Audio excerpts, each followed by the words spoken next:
산부 예배 오르신 여러분들 예배 드리면서 여러분의 영혼이 순이 나고 꽃이 피고 열매를 맺는 축복이 있기를 바랍니다. 할렐루야. 우리나라 역사를 보면 강하도령은 전주 이씨였습니다. 원래는 이성계의 피를 타고 태어났지만은 그의 조상이 강하도의 유배감에 따라 그 자신은 비록 왕손이었지만은 아주 형편없는 평민, 서민의 삶을 살았습니다. 그러는 중에 조정 한양에는 이씨 왕가가 대가 끊어지고 그래서 서둘러 이성계의 후손 가운데 한 사람을 찾아서 왕으로 세우게 되었습니다. 요즘에 올림픽 때문에 남북이 서로 만나서 이런 이야기 저런 이야기 하는데 북한은 어떻게 저렇게 3대가 그것도 나이 어린 사람이 통치를 할까 이렇게 생각하지만은 그들은 왕족이라는 의식을 가지고 있기 때문에 평민은 왕이 된다는 생각조차도 안 하고 있기 때문에 그것이 쉽게 가능한 것입니다. Anyway, 그 당시 정권은 안동 김씨들이 세력을 잡고 있었는데 그들의 속셈은 이성계의 후손 가운데 한 사람을 허수아비 왕으로 세워놓고 실질적인 권력은 자기들이 가지고 있겠다는 그런 계산이었습니다. 그렇게 해서 왕위에 오른 사람이 강하도령 철종, 조선의 제25대 철종 임금입니다. 인간적으로 보면 강하도령은 이성계의 피를 이어받았기 때문에 왕족이므로 임금이 될 수 있는 모든 조건을 다 갖추고 있었고 실제로 왕위에 올라 왕이 되었습니다. 그런데 문제는 왕이 되었는데 왕답게 정치를 하지 못했습니다. 신하들이 그를 왕으로 섬겨주지도 않았고 도와주지도 않았습니다. 그 자신도 정치에 관심이 없었습니다. 그래서 매일 술 먹고 쾌락만 추구하다가 방탕한 생활로 젊은 나이에 죽고 말았습니다. 우리는 이 역사에서 중요한 사실을 하나 발견하게 되는데 왕이 되었다는 사실과 왕답게 정치했다는 것은 전혀 다른 이야기인 것입니다. 그렇습니다. 우리가 만왕의 왕이요 만주의 주이신 예수 그리스도를 믿고 하나님의 자녀가 되었다는 사실과 우리가 얼마나 하나님의 자녀답게 이 세상을 살아가고 있느냐 하는 것은 전혀 다른 이야기인 것입니다. 일찍이 바울은 하나님의 자녀된 우리들이 얼마나 소중한 신분인지 일깨워 주었습니다. 우리는 예수 그리스도의 것으로 부르심을 받았다. 우리는 하나님의 사랑과 은혜를 입고 살아가는 존재다.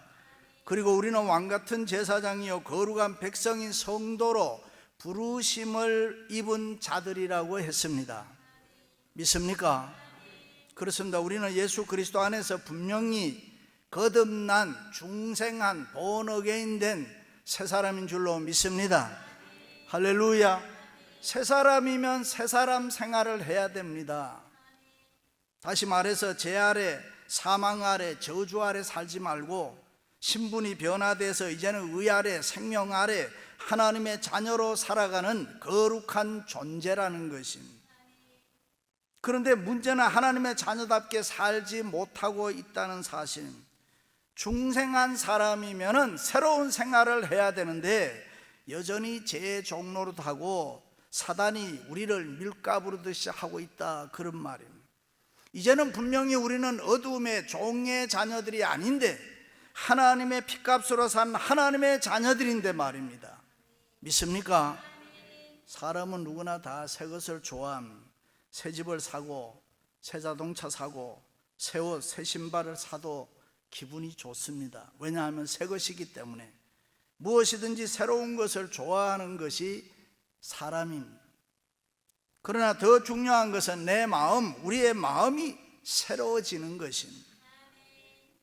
가장 중요한 것은 내 영혼, 우리의 영혼이 새로워지는 것인 줄로 믿습니다. 나는 옛사람인데 내 마음은 더럽고 추한데 새 집 살고 새 옷 입는다고 행복하겠습니까? 마음이 영혼이 먼저 깨끗해야 된다, 그 말입니다. 마음이 영혼이 새롭게 거룩해야 합니다. 믿습니까? 내가 마음문을 열고 예수 그리스도를 영접하면 예수님께서 내 마음에 들어오셔서 내 마음을 바꾸시고 내 심령을 거듭나게 해주면은 내 영혼이 새로워지고 내 영혼이 깨끗해지고 내 영혼이 거룩해지는 줄로 믿습니다. 할렐루야. 내 영혼이 거룩해지고 내 영혼이 건강해지면 내가 헌 집에 살아도, 헌 자동차 타고 다녀도, 헌 옷 입어도 기쁨이 충만하고 감사가 있고 웃음이 있고 행복하게 살아갈 줄로 믿습니다. 그래서 우리 주님께서는 우리에게 새 집 먼저 사주고 새 옷 먼저 사주고 아니면은 뭐 세상의 것 새 거 먼저 주는 것이 아니라 우리의 마음과 영혼을 먼저 거듭나게 해서 중생시켜서 하나님의 자녀로 새로운 삶을 살게 하셨던 것입니다. 믿습니까? 그렇습니다. 하나님의 자녀로 거룩한 성도로 분명하게 구별되게 새롭게 살아갈 수 있다면 우리는 하나님께서 베풀어 주신 수많은 은혜와 축복들을 이 세상 살아가면서 많이 누리며 살 줄로 믿습니다. 할렐루야. 그래서 일찍이 사도 요한은 사랑하는 자여 내 영혼이 잘된 것처럼 내가 범사에 잘되고 강건하기를 내가 간구하노라. 믿습니까? 영혼 우선주의를 이야기했습니다. 이 시간 성령의 기름 부음으로 여러분의 영혼이 새롭게 되시기를 주님의 이름으로 축원합니다. 그렇다면 사람이 어떻게 새로워질 수가 있습니까? 그것은 누구든지 예수 그리스도를 믿으면 되는 거예요. 예수 그리스도 안에 있으면 새로운 피조물이라. 오늘 말씀에 그런즉 누구든지 그리스도 안에 있으면 새로운 피조물이라. 이전 것은 지나갔으니 보라 새 것이 되었도다. 믿으시면 아멘. 남녀노소 지위 고하 배우고 안 배우고 건강하고 병들고 있고 없고 아무 상관이 없습니다. 누구든지 그리스도 안에 있으면 새로운 피조물이 되고 새로운 피조물이 된 사람은 새 삶을 살아야 될 줄로 믿습니다. 물론 사람이 그리스도 밖에 있더라도 자기의 수양이나 노력을 통해서 어느 정도는 깨끗하게 살 수가 있고 예수 믿는 사람보다 역설적으로 어떤 때는 더 바르게 사는 사람도 많이 있습니다. 다시 말해 예수 믿지 않더라도 교회 다니지 않더라도 착하게 나름대로 점잖게 살 수 있다 그 말입니다. 그런데 중요한 것은 성경은 그런 사람을 새로운 사람이라 새로운 피조물이라고 말하지 않습니다. 왜냐하면 예수 그리스도에게는 창조의 능력이 있습니다. 태초의 말씀으로 우주 만물을 창조하셨고 인간들을 당신의 형상대로 만드셨다. 예수 그리스도는 자기가 원하시는 대로 세상을 마음대로 통치하신다. 이 세상의 오너십을 다 가지고 계시면서도 자기가 하고 싶은 대로 무슨 일이든지 하실 수 있다. 예수 그리스도는 우리를 새롭게 하기 위해서 십자가에 못 박혀 죽으시고 그 십자가의 보혈만이 우리를 새롭게 하는 구원의 능력이 된다 그랬습니다. 이 세상의 그 어떤 방법으로도 불가능한 것입니다. 왜요? 그것은 죄 때문에 그렇습니다. 예를 들면은 제가 아는 어떤 분의 아들이 순간적으로 사고를 쳐서 사형 선고를 받고 스테이트 프리즌에 들어가서 이 감옥 생활을 하고 있습니다. 감옥 생활을 아주 모범적으로 했어요. 잘했어요. 남들보다는 정말로 착하게 잘했습니다. 그래서 그것이 간수에게 인정받고 판사에게 인정받아서 보름 동안 나가서 특별 휴가를 하고 다시 들어오라 그랬습니다. 밖에 나와서 새 양복 사 입고 새 옷 입고 좋은 음식 먹고 가족과 함께 즐거운 시간을 보내고 보름 뒤에 다시 제일에 들어가서 죽음을 기다려야 합니다. 그렇다면 이 사형수에게는 도대체 필요한 게 뭡니까? 잠시 새 옷 입고 새 차 타고 좋은 음식 먹고 그거 아니잖아요. 제사함 받고 자유함 되는 거란 말이죠. 자유인이 되는 거란 말이죠. 새 옷 좋은 음식 안 먹어도 당신의 죄가 용서받았습니다. 사면을 얻는 그 소리인 것입니다. 그렇습니다. 하나님은 우리의 그 죄를 예수 그리스도를 화목제물로 삼으시고 용서해 주셨다. 그가 십자가에 죽으심으로 우리의 죄를 용서해 주시고 구원과 영생의 새로운 삶을 누구든지 예수 믿는 사람에게는 허락해 주셨다. 할렐루야. 그러므로 우리는 내 생각, 내 결심, 내 힘으로 새로워지는 것이 아니라 하나님의 은혜로 그리스도의 십자가의 보혈로 우리가 새로워진 줄로 믿습니다. 할렐루야. 그렇습니다. 우리는 예수 그리스도를 믿고 예수 그리스도 안에 거해야 되는 것입니다. 예수 그리스도를 나의 구주로 영접하고 제사함 받고 예수 그리스도로 말미암아 거듭날 때 우리가 하나님의 자녀 새 사람이 되는 줄로 믿습니다. 그러므로 우리는 예수 그리스도 안에서 새로운 삶을 살아야 합니다. 거듭난 하나님의 백성이라면 마땅히 새로운 삶 살아야 돼요. 누구든지 예수 그리스도 안에 있으면 세상을 살아가는 방법도 모습도 가치관도 세계관도 인생관도 다 달라져야 되는 것입니다. 이 세상이 온통 다 다르게 보여야 됩니다. 믿습니까? 모든 것이 다 새롭게 보여야 된단 말이죠. 여러분 눈에 그렇게 보이고 있습니까? 그렇습니다. 이제는 하나님의 영광을 위해서 하나님 한 분을 기쁘시게 하기 위해서 내 삶의 새로운 삶의 목표와 새로운 스탠다드를 가지고 우리가 이 세상을 살아야 됩니다. 새 사람은 모든 삶의 행위가 분명히 달라지는 것입니다. 내 삶의 내 생활의 주인이 예수님으로 바뀌어졌기 때문에 내 생활 태도, 삶의 모습이 달라지는 것입니다. 이제는 하나님의 말씀에 귀를 기울여요. 하나님이 말씀하면은 그 말씀이 내 마음에 들든 안 들든 간에 내가 순종하기를 즐거워하고 기뻐하고 좋아하는 것입니다. 그렇습니다. 여러분은 이제 옛사람 아닙니다. 여러분은 예수 그리스도의 십자가의 보혈로 새로운 사람들인 줄로 믿습니다. 그러므로 새로운 모습으로 새 생활 하시기를 축원합니다. 지옥으로 내려가는 삶이 아니라 천국으로 올라가는 삶 살아야 돼요. 엠마오로 내려가는 삶이 아니라 예루살렘으로 올라가는 삶 살아야 돼요. 멸망과 저주의 삶이 아니라 베델로 올라가는 삶 살아야 돼요. 이 세상으로 내려가는 삶이 아니라 열린문교회로 올라가는 삶 살아야 돼요. 할렐루야. 새로운 사람은 새 생활을 해야 될 줄로 믿습니다. 김익두 목사님은 1874년 항해에도 안악군에서 농민의 외아들로 태어났다. 과거에 응시했지만 실패하고 상업에 투신해서 돈을 벌려고 했지만 그것도 잘 안 됐습니다. 여러 번 범민과 갈등 속에서 술집을 찾아 술을 자꾸 먹다 보니까 술주정뱅이가 됐습니다. 성질도 고약해서 악명 높은 깡패가 되었습니다. 그 당시 외상 안 준 가게도 없고 김익두 목사님에게 외상값을 받아본 가게도 없다. 사람들은 출입할 때마다 김익두 안 만나게 해주십시오, 그렇게 할 만큼 사람이 나쁘게 변했습니다. 그러던 어느 날 김익두 목사가 시장을 거닐다가 어린아이가 건네주는 전도지 한 장을 받아들었습니다. 거기에는 안악고에서 스왈런 선교사님이 부흥회 사경례를 인도한다는 안내 전도지였습니다. 청년 김익두의 마음 속에 성령님이 감동해서 그날 밤에 몰래 뒷자리에 앉아 참석을 했습니다. 그런데 그날 설교가 구원과 영생에 관한 말씀이었습니다. 이 세상으로 우리의 인생이 끝나는 것이 아니고 세상이 끝나면 죽으면 반드시 심판이 있고 천국의 삶이 계속 우리의 삶에 이어진다 그랬습니다. 그 말씀을 듣는 순간 김익두 마음속에 찔림이 있었습니다.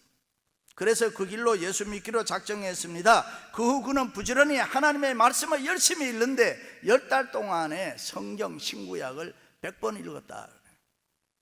술친구들이 술 마시러 가자고 하면은 내가 지금 약을 먹고 있으니 술을 마실 수가 없네. 무슨 약을 먹고 있는가? 나는 신약과 구약을 먹고 있네. 드디어 그는 스왈런 선교사님께 세례받고 마음속에 뜨거운 감격이 일어나기 시작했습니다. 보라, 나는 새 사람이 되었다. 그것을 선포했습니다. 예수 그리스도 때문에 완전히 새로워진 새 사람 된 자신을 다른 사람에게 보여주기를 원했습니다. 오직 예수님만 증거하기를 원했습니다. 그래서 평양신학교를 졸업하고 목사가 돼서 1950년 6.25 때 새벽기도 인도하다가 공산당의 총에 맞아서 순교할 때까지 참으로 많은 사람에게 예수 그리스도를 힘있게 증거했습니다. 한마디로 그의 삶은 보라, 내가 새롭게 되었도다. 예수 그리스도 안에서 변화된 새로운 삶을 살았던 것입니다. 그렇습니다. 예수 안에서 새로운 피조물 된 우리도 새로운 생활을 해야 될 줄로 믿습니다. 무슨 생활로 새로운 생활을 보일 수 있느냐? 두 가지입니다. 하나는 새 사람은 화목하게 해야 합니다. 우리를 자기와 화목하게 하시고 우리에게 화목하게 하는 직분을 주셨으니 화목하게 하는 말씀을 우리에게 부탁하셨느니라. 화평케 하는 자들은 복이 있나니. 십자가, 그리스도 십자가의 복음의 핵심이 뭐냐? 화목입니다. 레콘실레이션. 예수 그리스도의 복음을 증거해서 화목하게 해야 된다. 새 사람 된 우리는 예수 안에 있는 생명의 삶이기 때문에 그렇습니다. 새 사람 된 우리는 구원의 삶을 살기 때문에 그렇습니다. 거룩하고 의로운 삶을 살기 때문에 그렇습니다. 다른 사람을 살리는 성령의 삶을 살기 때문에 우리는 누구에게든지 화목하게 해야 됩니다. 예수 안에 있으면 사랑과 희락과 화평과 오래 참음과 자비와 양성과 충성과 온유와 절제의 삶으로 열매를 많이 맺어야 되는 것입니다. 믿으시면 아멘. 그러나 반대로 사단의 권세 아래 있으면 언제나 원망해요, 불평해요, 시비해요, 시기해요, 질투하는 삶을 살고 부정과 싸움의 삶입니다. 그렇습니다. 새 사람 된 우리는 옛생활 하지 말고 새로운 모습으로 분명하게 살아가야 될 줄로 믿습니다. 이제는 하나님의 자녀다운 삶을 살아가시기를 바랍니다. 언제 어디에서나 우리는 하나님의 아들이고 딸이지 않습니다. 세상에서 즐기던 모든 날들을, 세상에서 즐기던 어두운 모든 일들을 이제는 다 떨쳐버리고 바로 하나님 앞에 새 사람으로 살아야 되는 것입니다. 그런 삶이 거듭난 삶입니다. 하나님은 바로 그런 삶의 은혜와 복을 주시는 것입니다. 아브라함과 이삭과 야곱과 요셉이 신앙의 훌륭한 영웅들이 다 그런 삶을 살았습니다. 그들은 화목하게 하는, 화평케 하는 삶을 살았습니다. 하나같이 양보하는 삶을 살았습니다. 온유하고 겸손한 삶을 살았다. 세상적으로 희생하며 손해보는 삶을 살았습니다. 그들은 참고 참았습니다. 그리고 기다리고 기다리면서 세상을 살았습니다. 일찍이 솔로몬 악을 꾀하는 자의 마음에는 속임이 있고 화평을 의논하는 자에게는 휘락이 있느니라. 할렐루야. 그렇습니다. 하나님은 미움과 분쟁과 싸움을 일으키는 사람 싫어합니다. 미워하고 증오합니다. 그러므로 여러분은 화평을 좋아하고 화평의 열매를 많이 맺으시기를 바랍니다. 성경은 화평으로 사는 생활이 세상의 그 어떤 축복보다가 더 큰 축복이라고 이야기합니다.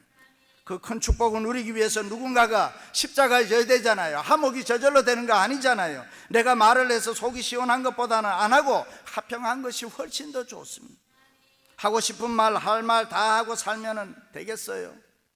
자기는 어떨지 몰라도 그 소리를 듣고 상처받은 사람들의 심령을 누가 치료할 수가 있습니다. 자기만 괜찮고 자기만 속이 시원하면 안 되잖아요. 사람들은 세상 살아가면서 언제나 보면 자기 자신에 대해서는 너무 관대합니다. 또 자기를 좋아하는 사람들에 대해서도 관대해요. 그러나 다른 사람에 대해서는 상당히 인색합니다. 자기 얼굴은 보름달같이 훤하게 생겼다 그러고 친구 얼굴 보고는 찐빵같이 생겼다 그러면 그 친구가 듣고 뭐라고 이야기하겠어요? 너 얼굴은 개떡같이 생겼다 이래 되는 거예요. 그래서 화목하지를 못하는 거예요. 불화가 생겨나는 거예요. 자기 아이가 손발이 크면 야 장군처럼 너 손이 생겼다. 이웃집 친구의 아이 손이 크면 넌 도적놈 손같이 크다 이래 돼요. 그래서 속이 뒤틀리고 싸움이 붙는 것입니다. 어떤 사람은 또 이런 이야기해요. 나는 아무개와 화목하고 싶은데 상대가 입을 꼭 다물고 있으니 나를 보면 고개를 돌리니 내가 어떻게 하냐, 내가 그렇게 할 필요가 있느냐 그러는데 상대방도 또 그렇게 생각합니다. 그런데 여러분, 이런 마음은 하나님이 주시는 마음이 아니라는 거예요. 일찍이 하나님이 우리와 어떻게 화목하게 하셨습니까? 하나님이 우리의 모습 보고 했습니까? 아니잖아요. 하나님이 먼저 예수 그리스도를 우리에게 보내심으로 우리와 함께 화목하게 하셨다. 그렇습니다. 하에는 화목은 내가 먼저 손 내미는 것 믿습니까? 그것이 하나님의 방법이야 하나님의 마음입니다. 새 사람은 화평을 만드는 생활을 해야 되는 것입니다. 예수 안에서 새 사람이라고 하면서 언제 어디에서나 분쟁을 일으키고 함부로 말하고 다른 사람 시험 들게 하는 사람이 있어요. 그런 사람은 자기는 교회 다니고 믿는다고 할지 몰라도 아직은 새 사람 아니라 옛 사람입니다. 거듭나지 못한 사람입니다. 썩은 냄새나는 옛 사람이지 그리스도 안에 있는 새 사람은 아니라 그런 말씀 믿습니까? 예수 안에서 새 사람이 되었다면 누구에게나 언제 어디에서나 항상 화평의 분위기를 만들어야 돼요. 웃음의 분위기를 만들어야 돼요. 화목의 분위기를 만들어야 돼요. 사랑하는 성도 여러분, 여러분이 머무는 가정이나 직장이나 사업이나 교회가 여러분 때문에 평화가 넘치시기를 주님의 이름으로 축원합니다. 두 번째는 새 사람은 믿음의 능력이 있어야 합니다. 예수를 믿고 새 사람이 되면은 새로운 능력, 믿음의 능력이 있다 그랬습니다. 그것이 흘러 넘친다 그랬습니다. 왜냐하면은 하나님으로부터 저절로 공급되는 하나님의 능력인 것입니다. 그러므로 때때로 힘들고 어려운 시련과 유혹이 있다고 할지라도 새 사람은 그것을 이길 수 있는 놀라운 믿음의 능력을 가지고 있는 줄로 믿습니다. 그러므로 어떤 힘들고 어려운 일이 있어도 두려워하지 말아야 됩니다. 염려하거나 걱정하지 말아야 돼요. 용기를 가지고 일어나서 그 믿음의 능력으로 어떤 일이든지 부딪혀서 승리해야 되는 것입니다. 믿습니까? 할렐루야. 영국의 비평가요 사상가인 잔 러스킨이 쓴 티끌의 윤리라는 책에 보면은 진흙덩어리가 만약에 하나님의 손에 붙잡히면은 쓰임받을 때 어떻게 무엇으로 만들어질까? 모래와 흙과 불이 하나님의 장중에 붙잡히게 되면 때로는 사파이어가 되고, 모래가 하나님의 손에 붙잡히게 되면 때로는 오팔이 되고, 진흙덩어리가 하나님의 손에 붙잡혀서 쓰임받을 때는 다이아몬드가 될 수 있다. 그렇습니다. 사람은 누구나 마음먹기에 따라서 달라지는 것입니다. 좋게 마음먹으면 다 좋게 보여요. 이쁘게 마음먹으면 다 이쁘게 보여요. 그러나 여러분, 믿게 보면 다 또 믿게 보이는 거예요. 나쁘게 마음먹어보세요. 세상 만사가 다 내 마음에 안 드는 거예요. 예수 안에서 믿음으로 산다는 것은 무엇이든지 좋게 보고 사는 거 아닙니까? 그래서 우리가 믿음으로 열심히 살면은 우리의 생활이 잘 됩니다. 형통합니다. 할렐루야. 어느 대학 교수가 강의 시간마다 내 강의는 어렵기 때문에 반 이상이 여기서 낙제한다. 그러니 학생들의 사기를 꺾어버렸어요. 그리고 시험 문제를 아주 어렵게 내서 정말로 학생들을 힘들게 했습니다. 그 시험에 정말로 반 이상이 또 낙제해버려요.